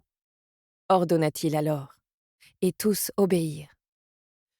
« Vous êtes rassemblés aujourd'hui pour être voués à l'une ou l'autre vie, celle de garde de haute mer, avec la mission de défendre la Seiki de la maladie et des invasions, ou celle de l'apprentissage et de la prière sur l'île Plume. Parmi les premiers, 12 d'entre eux auront l'insigne honneur de devenir dragonniers. 12 seulement. Habituellement, il y en avait plus. Comme vous le savez sans doute, aucun œuf n'a éclos au cours des 2 siècles écoulés. Plusieurs dragons ont par ailleurs été capturés par la flotte de l'œil de tigre, qui poursuit son commerce répugnant de chair de dragon sous le joug de la prétendue impératrice dorée. Des têtes se ployèrent. Pour renforcer nos rangs, nous sommes honorés d'accueillir ces 2 grands guerriers issus de l'Empire des 12 lacs. Gageons que cela augurera d'un rapprochement amical avec nos alliés du Nord.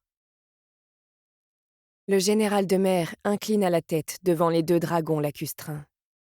Il n'aurait pas autant l'habitude du large que les dragons seikinois, puisqu'ils préféraient vivre dans des rivières ou autres étendues d'eau douce, mais les dragons des 2 nations avaient combattu côte à côte durant le grand chagrin, et ils avaient un certain nombre d'ancêtres communs. Tanné sentit que Turosa la regardait. S'il devenait dragonnier, il clamerait que son dragon était le plus grand d'entre tous. Aujourd'hui, votre destinée vous sera révélée. Le général tira un parchemin de son surcot et le déroula. Commençons. Tanné s'arma de courage. La première apprentie à être appelée fut élevée au noble rang de garde de haute mer. Le général de mer lui tendit une tunique de la couleur d'un ciel d'été. Quand elle s'en saisit, un dragon seikinois noir cracha un nuage de fumée qui la fit sursauter. Le dragon respira bruyamment. Dumusa de la maison ouest devint également une garde de mer. Petite fille de 2 dragonniers, elle avait des origines sudiennes autant que seikinoises. Tanné l'observa accepter son nouvel uniforme, faire la révérence au général, puis prendre place à sa droite. L'apprenti suivant fut le premier à rejoindre les rangs des érudits. Sa soie était du rouge profond des griottes, et ses épaules tremblaient quand il salua. Tanné perçut la tension chez les autres apprentis, aussi soudaine qu'une lame de fond. Turosa rejoignit la garde de haute mer, sans surprise. Une éternité sembla s'écouler avant que Tanné entende enfin son nom. L'honorable Tanné, de la maison sud. Elle avança d'un pas. Les dragons la considérèrent. L'on disait qu'ils pouvaient lire au plus profond des âmes, car les êtres humains étaient faits d'eau, et l'eau était leur élément. Et s'il découvrait ce qu'elle avait fait? Elle se concentra sur la position de ses pieds. Quand elle vint se placer devant le général de mer, celui-ci sembla la dévisager pendant des années. Elle dut rassembler tout son courage pour ne pas flageoler. Il finit par empoigner un uniforme bleu. Tannée souffla longuement. Des larmes de soulagement lui piquaient les yeux. « Pour votre aptitude et votre dévouement, vous voici élevé au rang de garde de haute mer. Vous devez jurer de suivre la voie du dragon jusqu'à votre dernier souffle. » Il se pencha vers elle. « Vos professeurs disent beaucoup de bien de vous. Ce sera un privilège de vous compter parmi mes gardes. » Elle fit une profonde révérence. « Vous me faites honneur, grand seigneur. » Le général de mer sourit. Tannée alla rejoindre les 4 apprentis déjà placés à sa droite, dans un état de félicité incroyable. Son sang s'écoulait en elle, tel le courant sur des galets. Alors que le prochain candidat s'avançait, Tourosa lui chuchota à l'oreille. « Alors comme ça, nous nous affronterons lors des épreuves de l'eau. » Son haleine sentait le lait.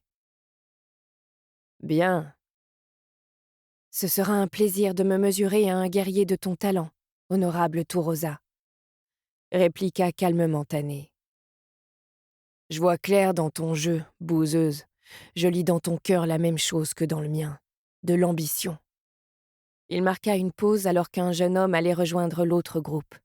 « La différence vient de ce que je suis et de ce que tu es. » Elle se tourna vers lui. « Nous sommes sur un pied d'égalité, honorable Tourosa. » Son rire lui donna le frisson. « L'honorable Ishari, de la maison Sud, » appela le général. Celle-ci gravit lentement les marches. Quand elle se trouva devant lui, le général de mer lui tendit un ballot de soie rouge. « Pour votre aptitude et votre dévouement, » lui dit-il, « vous voici élevé au rang d'érudite. Vous devez jurer de vous consacrer à l'approfondissement de la connaissance jusqu'à votre dernier souffle. » Même si ces mots la firent tressaillir, Ishari se saisit de la robe et s'inclina profondément. « Merci, grand seigneur, » murmura-t-elle. Tannée la regarda aller se placer du côté gauche. Ishari devait être affolée. Cependant, elle s'en sortirait peut-être très bien sur l'île Plume et finirait par revenir en Seiki en tant qu'enseignante. « Dommage, » commenta Tourosa. « N'est-ce pas ton ami ?» Tannée se mordit la langue. La principale apprentie de la maison Est rejoignit ensuite leur rang. Onren était petite et solidement charpentée. Son visage bruni par le soleil était parsemé de taches de rousseur. Son épaisse chevelure, asséchée par le sel et aux pointes cassantes, lui tombait aux épaules. Du sang de bivalve lui assombrissait les lèvres. « Tannée » dit-elle en venant se positionner près d'elle. « Félicitations !»« À toi aussi, Onren. » Elles étaient les 2 seules apprenties à se lever invariablement à l'aube pour aller nager, et une forme d'amitié était née de cette habitude. Tannée ne doutait pas qu'Onren ait également prêté l'oreille aux rumeurs et soit allé s'immerger une dernière fois avant la cérémonie. Cette pensée la troubla. Le rivage du Cap Isan était festonné de nombreuses criques, mais le sort l'avait fait choisir celle par laquelle l'étranger était arrivé. Onren contempla sa soie bleue. Comme Tannée, elle était issue d'une famille pauvre. « Ils sont magnifiques », chuchota-t-elle en désignant les dragons. « Je parie que tu espères faire partie des 12. » « N'es-tu pas trop petite pour chevaucher un dragon, Onren ?» commenta Tourosa d'une voix traînante. « Remarque, tu parviendrais peut-être à te percher sur une queue. » Onren lui retourna un regard noir. « Il me semblait t'avoir entendu parler. On se connaît ?» Alors qu'il ouvrait la bouche pour répondre, elle reprit. « Ne te donne pas la peine. Tu es clairement un imbécile et je n'ai pas de temps à perdre avec les imbéciles. » Tané dissimula son sourire derrière ses cheveux. Pour une fois, Turosa fermait sa grande bouche. Lorsque le dernier apprenti eut accepté son uniforme, les deux groupes se tournèrent vers le général de mer. Ishari, dont les joues étaient maculées de larmes, ne détourna pas le regard du morceau de tissu entre ses bras. « Vous n'êtes plus des enfants. Votre avenir vous attend. » Le général regarda à sa droite. « 4 des gardes de mer ont réussi au-delà de nos espérances. Turosa, de la maison Nord, Onren de la maison Est, Tané de la maison Sud et Dumusa de la maison Ouest. Tournez-vous face à nos anciens, qu'ils connaissent votre nom et votre visage. » Ils s'exécutèrent. Tané s'avança en même temps que les autres et posa à nouveau le front par terre. « Debout », dit l'un des dragons. Sa voix fit trembler le sol. Elle était si profonde, si grave, que Tané peina tout d'abord à la comprendre. Tous 4 obéirent et se redressèrent. Le plus gros des dragons seikinois abaissa la tête pour pouvoir les regarder en face. Il darda sa longue langue entre ses dents. D'une puissante poussée sur ses membres, il prit subitement son essor. Les apprentis se jetèrent tous à plat ventre. Le général, qui seul était encore debout, éclata d'un rire tonitruant. La dragonne lacustrine d'un vert laiteux exhiba ses dents en un large sourire. Tané se retrouva captivé par le tourbillon incessant de ses yeux. La dragonne et ses autres congénères allèrent alors se jucher sur les toits de la ville. De l'eau faite chair. Alors qu'une brume de pluie divine ruisselait de leurs écailles, trempant les humains en contrebas, un mâle seikinois se cabra, prit une grande inspiration et cracha une puissante bourrasque de vent. Toutes les cloches du temple sonnèrent en réaction. Niclès se réveilla avec la bouche sèche et une migraine redoutable, comme un millier de fois auparavant. Il cligna des paupières et se frotta le coin de l'œil. Des cloches. Voilà ce qui l'avait réveillé. Il vivait sur cette île depuis des années, mais n'en avait jamais entendu aucune. Il empoigna sa canne et se leva, son bras tremblant sous l'effort. Il devait s'agir d'une alarme. Il venait chercher Souliard, les arrêter tous les deux. Niclès tourna sur lui-même au désespoir. Sa seule chance était de faire croire que l'autre s'était caché chez lui à son insu. Il jeta un coup d'œil de l'autre côté du paravent. Souliard dormait profondément, la tête tournée vers le mur. Eh bien, au moins mourrait-il paisiblement. Le soleil déversait bien trop de lumière. Non loin de la petite maison qu'occupait Niclès, son assistant, Must, était assis sous un prunier avec sa compagne seikinoise, Panaya. « Must !» s'écria Niclès. « Quel est ce raffut ?» Must se contenta d'un signe de la main. Niclès enfila ses sandales en jurant et se dirigea vers le jeune couple, s'efforçant de réprimer le sentiment de se précipiter vers sa perte. « Bonjour à toi, honorable Panaya !» lança-t-il en seikinois, et se fendant d'une révérence. « Éminent Niclès !» Elle plissa le coin des yeux. Elle portait une robe légère, à motif de fleurs blanches sur fond bleu, et dont les manches et l'encolure étaient brodées d'argent. « Les cloches vous ont-elles réveillé ?»« Oui. Puis-je te demander ce qu'elles signifient ?»« Elles sonnent pour le jour de la sélection, » répondit-elle. Les apprentis les plus âgés des maisons d'apprentissage ont terminé leurs études et ont été répartis parmi les érudits ou la garde de haute mer. Rien à voir avec les intrus, donc. Niclès sortit son mouchoir et se tamponna la figure. « Est-ce que vous allez bien, Rousse ?» s'inquiéta Must en plaçant une main en visière sur son front. « Tu sais à quel point je déteste l'été ici. » Niclès remisa son mouchoir dans son pourpoint. « Le jour de la sélection a pourtant lieu une fois par an, non ?» demanda-t-il à Panaya. « Je n'avais encore jamais entendu les cloches. » Pas des cloches, mais des tambours, le bruit enivrant de la joie et des festivités. « Ah !» répondit Panaya, dont le sourire s'élargissait. « Mais cette sélection n'est pas comme les autres. Vraiment? L'ignorez-vous, Rousse? Pouffa Must. Vous habitez ici depuis plus longtemps que moi. Ce n'est pas quelque chose qu'on lui aurait dit, le défendit Panaya d'une voix douce. Voyez-vous, Niclès, il a été convenu après le grand chagrin que tous les 50 ans, un certain nombre de dragons seikinois accepteraient sur leur dos des humains, afin que nous soyons toujours préparés à combattre ensemble une fois encore. Ceux qui ont été désignés pour la garde de haute mer ce matin vont avoir cette opportunité. Mais avant, ils vont devoir subir les épreuves de l'eau pour déterminer lesquels deviendront dragonniers. Je vois, répondit Niclès, suffisamment passionné pour oublier un instant sa terreur. Et ensuite, je suppose qu'ils s'envoleront sur leurs destriers pour combattre pirates et contrebandiers. Pas des destriers, Niclès. Les dragons ne sont pas des chevaux. Mille excuses, honorable dame, j'ai mal choisi mes mots. Panaya hocha la tête. Elle porta la main à son pendentif en forme de dragon.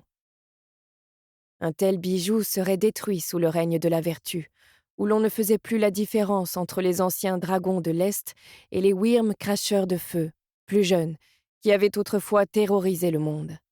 Les deux espèces étaient jugées malveillantes. La porte de l'Est était fermée depuis si longtemps que des malentendus autour de ses coutumes étaient nés. Niclès avait cru la même chose avant son arrivée à Orizima. Il avait été à moitié convaincu, la veille de son départ de Mentendon, qu'il avait été banni vers une terre où la population était asservie à ces créatures tout aussi pernicieuses que le sans-nom.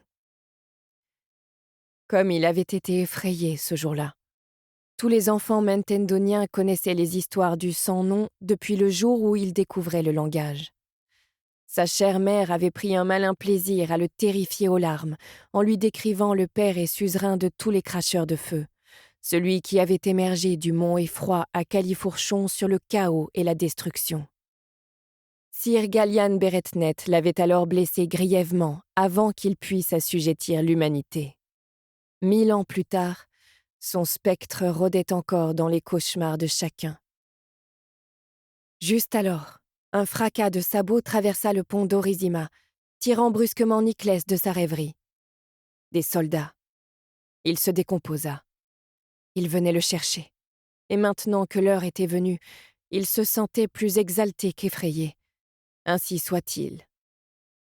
De toute façon, c'était soit ça, soit mourir aux mains des sentinelles à cause de ses dettes de jeu.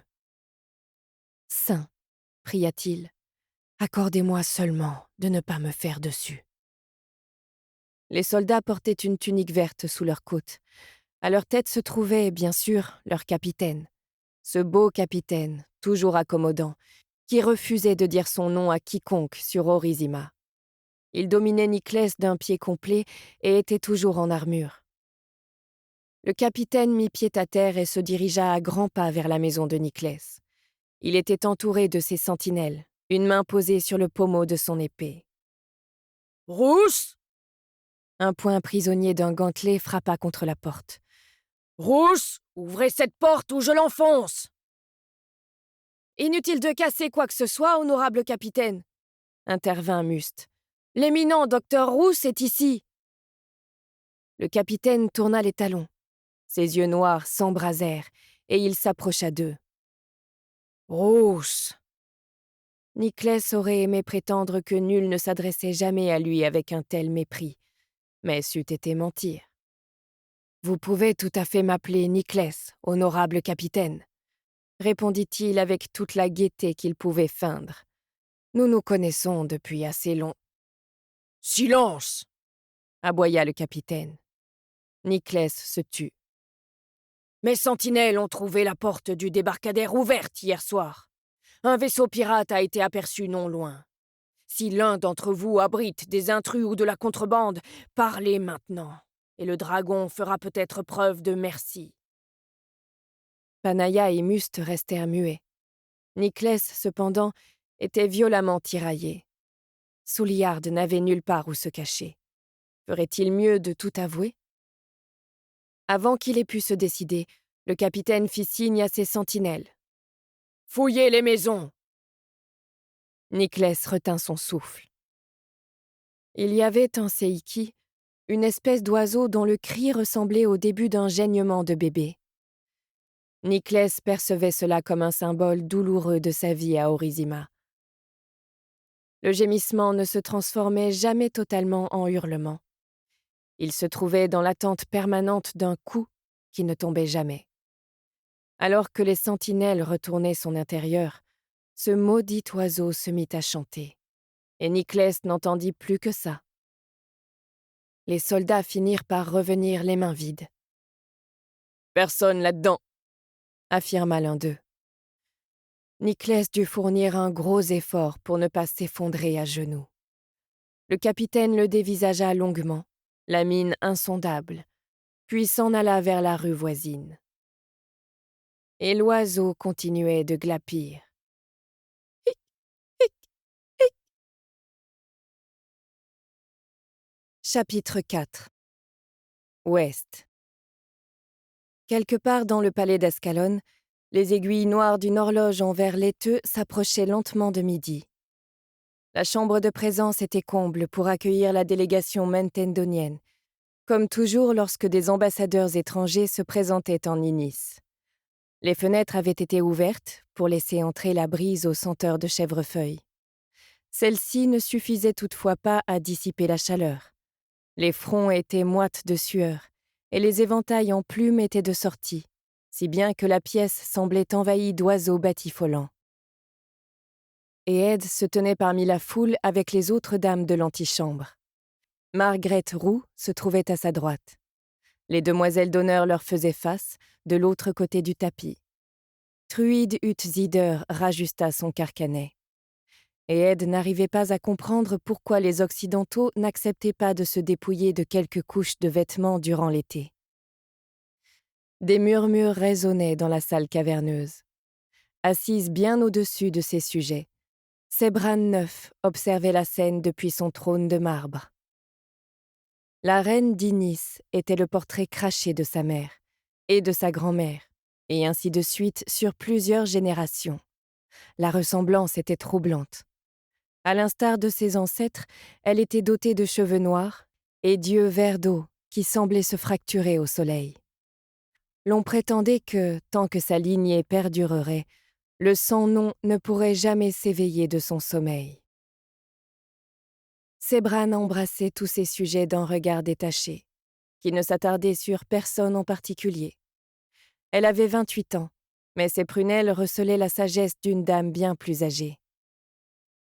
Aujourd'hui, elle incarnait la richesse du Rhénome d'Inis. Sa robe en satin noir, rendant hommage à la mode mentendonienne, était ouverte jusqu'à la taille pour laisser paraître une pièce d'estomac aussi pâle que sa peau, dont les broderies argentées et les semences de perles scintillaient. Une couronne de diamants attestait son sang royal. Les trompettes annoncèrent l'arrivée de la délégation mentendonienne. Sebran chuchota quelques mots à Lady Arbella Vellon, vicomtesse de Soult, qui sourit et posa sa main couverte de taches brunes sur la sienne. Les porte-étendards entrèrent les premiers. Ils brandissaient le signe argenté de Mentendon reposant sur un fond noir, l'épée véritable, tournée pointe vers le bas entre ses ailes. Puis vinrent les domestiques et les gardes, les interprètes et les officiels. Enfin, Lord Oscard, duc de Zider, pénétra d'un bon pas dans la pièce, accompagné de l'ambassadeur d'Inis à Mentendon. Zider était fortement charpenté. Sa barbe et sa chevelure étaient aussi rouges que le bout de son nez. Contrairement à sa fille, il avait les yeux gris des Vaten. « Majesté !» Il se fendit d'une révérence élaborée. « Quel honneur d'être à nouveau reçu à votre cour. » « Bienvenue, monsieur le duc. » La voix de Sebran était basse, chargée d'autorité. Elle tendit la main à Zider, qui gravit les marches pour embrasser l'anneau royal. « Cela nous réchauffe le cœur de vous revoir en Inis. Votre voyage a-t-il été paisible ?» Et Ed avait toujours du mal avec le « nous » de majesté. En public, Sebran s'exprimait tant en son nom qu'en celui de son ancêtre, le saint. « Hélas, madame, » répondit Zider d'une voix sombre, Nous avons été attaqués par une vouivre adulte dans les dunes. Mes archers l'ont abattue, mais si elle avait été plus alerte, nous n'aurions pas échappé au bain de sang. » Des murmures. Et Ed remarqua les regards stupéfaits qui se faisaient écho dans toute la pièce. « Encore !» marmonna Margaret pour elle-même. « 2 vouivres en 2 jours !»« Nous sommes extrêmement contrariés de l'apprendre, » affirma Sebran à l'ambassadeur.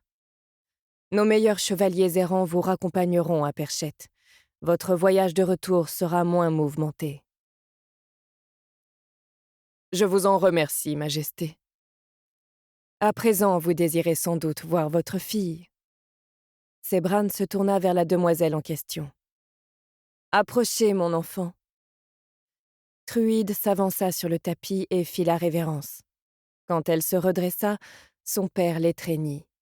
« Ma fille. » Il lui prit les mains et son visage se fendit d'un sourire immense. « Tu es radieuse, comme tu as grandi. Dis-moi, comment te traite-t-on en Inis ?»« Mieux que je ne le mérite, père, » répondit Truide. « Qu'est-ce qui te fait dire ça ?»« Cette cour est si grandiose, » indiqua-t-elle en désignant le dôme qui les surplombait. « Parfois je me sens bien petite et bien terne, comme si ces plafonds étaient plus magnifiques que je ne le serais jamais. » Des éclats de rire remplirent la pièce. « Elle est si vive d'esprit, » chuchota Linora à Eed, « n'est-ce pas ?» Eed ferma les yeux. Ah, ces gens. « Baliverne, » intervint Sebran en s'adressant à Zider. « Votre fille est très appréciée à la cour. Elle fera une digne compagne pour celui que son cœur choisira. » Truide baissa les yeux avec un sourire. Son père pouffa près d'elle. « Ah, Majesté, je crains que Truide soit trop indépendante pour prendre déjà époux, même s'il me tarde d'être grand-père. Je vous remercie de prendre si bien soin d'elle. » Inutile de me remercier. Sebran empoigna les accoudoirs de son trône. Nous sommes toujours ravis de recevoir nos amis des vertus à la cour. Nous sommes cependant curieux de savoir ce qui vous amène de Mentendon. Monseigneur de Zider vous apporte une proposition, Majesté, intervint l'ambassadeur d'Inis. Une proposition que nous pensons digne d'intérêt. En effet.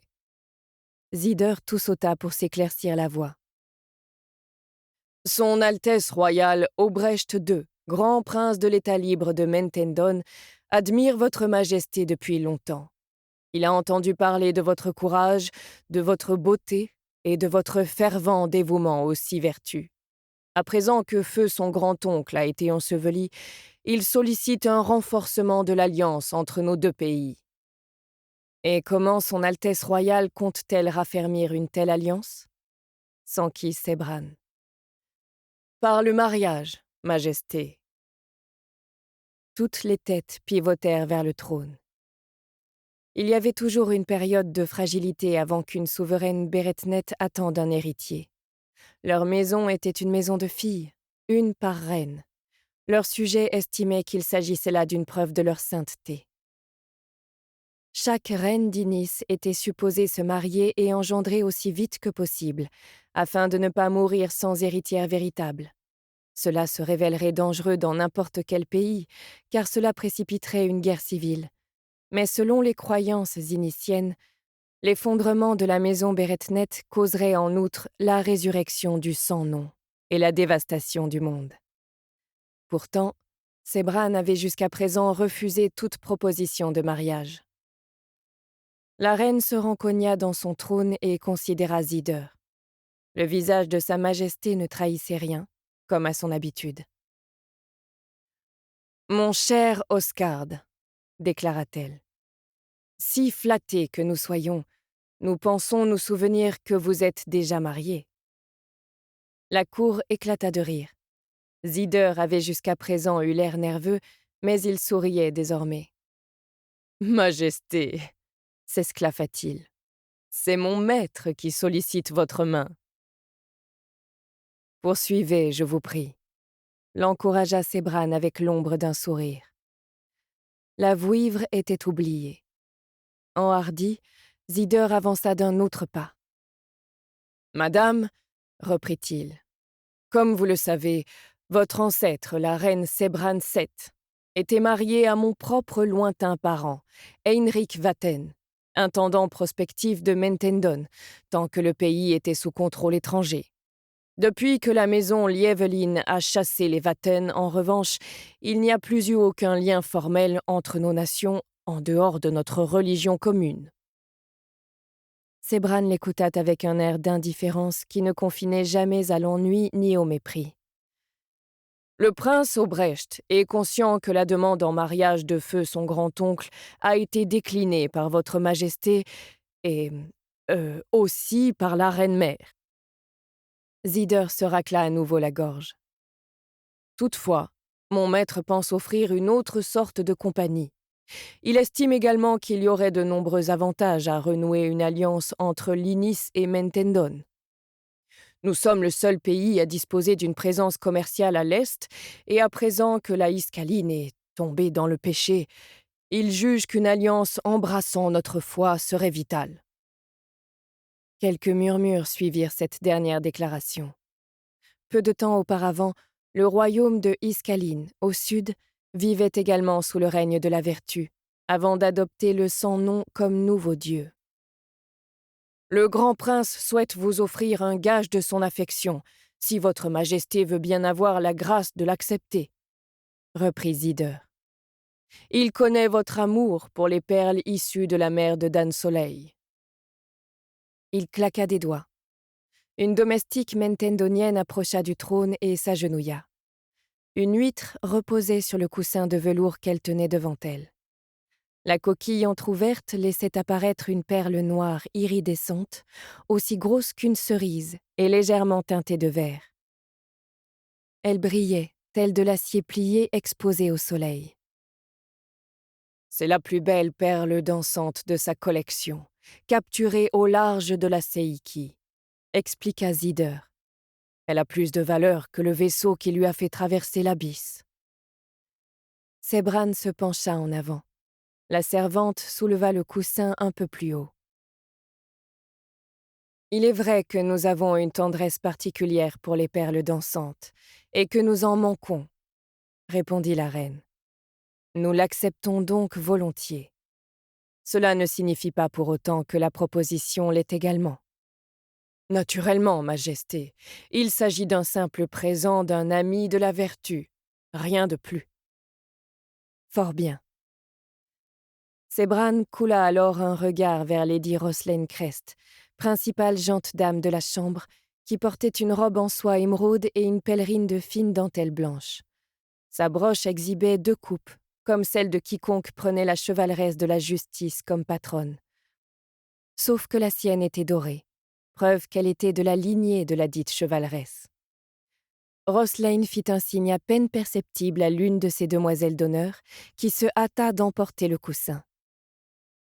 Même si nous sommes touchés par ce présent, votre maître doit savoir notre mépris pour les pratiques hérétiques des Seikinois, déclara Sebran. Nous ne désirons aucun rapport avec l'Est. Naturellement, répondit Zider. Malgré tout, notre maître pense que l'origine de la perle n'atténue en rien sa beauté. Votre maître a peut-être raison. Sebran se réinstalla confortablement dans son trône. Nous avons appris que son Altesse royale se préparait à devenir sanctarien avant d'être nommé grand prince de Mentendon. Parlez-nous de ses autres attributs. Gloussement. Le prince Aubrecht est très intelligent et doux, Majesté, en plus d'être doté d'un grand flair politique, détailla Zider. Il a 34 ans et les cheveux d'un roux plus clair que le mien. Il joue magnifiquement du luth et danse avec une grande vigueur. Avec qui, aimerions-nous savoir? Souvent avec ses nobles sœurs, Majesté. Il en a 3, les princesses Hermouna, Bedona et Bétriez. Toutes sont impatientes de faire votre connaissance. Prie-t-il souvent? 3 fois par jour. Il est essentiellement dévoué au chevalier de la générosité, son saint patron. Votre prince a-t-il le moindre défaut, Oscard? Ah, Majesté, tous les mortels en ont, mis à part vous, naturellement. Le seul défaut de mon maître est qu'il s'épuise à force de s'inquiéter pour son peuple. Sebran recouvra son sérieux. En cela, nous ne faisons déjà qu'un. Des chuchotements se répandirent dans la pièce telle une traînée de poudre. Notre âme est touchée. Nous allons considérer la proposition de votre maître. Quelques applaudissements timides retentirent. Notre Conseil des Vertus va prendre des dispositions pour approfondir le sujet. Avant cela, cependant, vous et votre suite nous honoreriez en acceptant de banqueter en notre compagnie. Zider se fendit d'une profonde révérence. Tout l'honneur serait pour nous, Majesté. La cour sembla onduler sous l'effet des salutations et des courbettes. Sebran descendit les marches, suivi de ses dames de la chambre. Les demoiselles d'honneur leur emboîtèrent le pas. Eed savait que Sebran n'épouserait jamais le prince rouge. Elle fonctionnait ainsi. Elle jouait avec ses prétendants comme avec des poissons au bout de sa ligne, acceptant présents et flatteries, sans jamais offrir sa main en contrepartie. Alors que les courtisans se dispersaient, Eed s'éclipsa par une autre porte avec les autres dames de l'antichambre. Lady Linora Payens. Une blonde aux joues bien roses était l'une des 14 enfants du comte et de la comtesse de Montpayens. Son passe-temps préféré était les commérages. Eed la trouvait particulièrement agaçante. Lady Margaret Roux, en revanche, était sa proche amie depuis longtemps désormais. Elle avait rejoint la royale maisonnée 3 ans plus tôt et s'était rapprochée d'Eed aussi vite que son frère, Lot, de 6 ans son aîné. Eed avait rapidement découvert que Margaret et elle partageaient un même sens de l'humour et qu'elles se comprenaient d'un regard. Elles avaient, en outre, le même avis sur la plupart des gens de la cour. « Nous devons travailler vite aujourd'hui, » dit Margaret. « Sebran s'attend à nous voir au banquet. » Margaret ressemblait énormément à son frère, avec sa peau d'ébène et ses traits affirmés. Lot avait disparu depuis 1 semaine, et elle en avait encore les yeux gonflés. « Une demande en mariage ?» commenta Linora alors qu'elles enfilaient le couloir, hors de portée d'oreille du reste de la cour.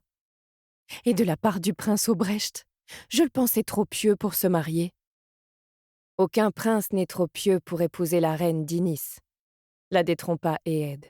« C'est elle qui l'est trop pour accepter. » « Mais le Rénôme doit avoir une princesse. » « Linora, » intervint Margaret d'un air pincé. « Un peu de modération, voyons. C'est pourtant vrai. La reine Sebran n'a pas encore 30 ans. Elle a tout le temps du monde. » Eed comprit qu'elle n'avait pas eu vent de l'assassin, ou Linora aurait eu la mine plus grave. D'un autre côté, Linora ne paraissait jamais sérieuse. Pour elle, une tragédie était une source de bons ragots. « J'ai entendu dire que le grand prince était immensément riche, » reprit-elle sans se laisser démonter. Margaret soupira. « Et nous pourrions tirer profit de leur comptoir commercial à l'Est.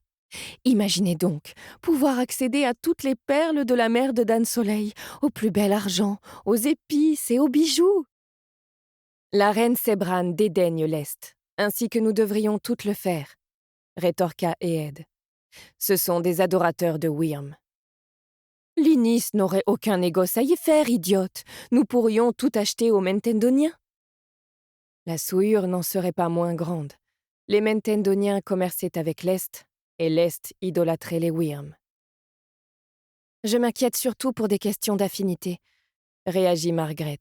« Le grand prince a un temps été promis à la Donmata Marosa, une femme qui est désormais princesse héritière d'un royaume draconique. »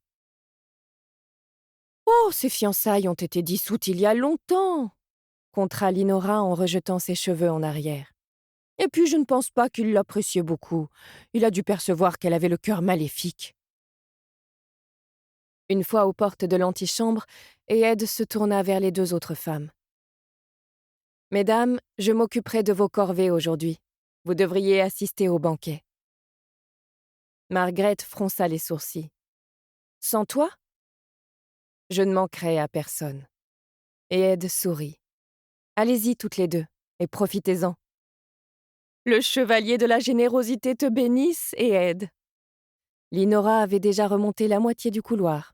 Tu es tellement bonne! Alors que Margaret s'apprêtait à la suivre, et Ed la rattrapa par le cou. Nous espérons que vous avez apprécié cet aperçu. Pour continuer à écouter ce livre audio sur Google Play Livres, utilisez le lien dans la description de la vidéo.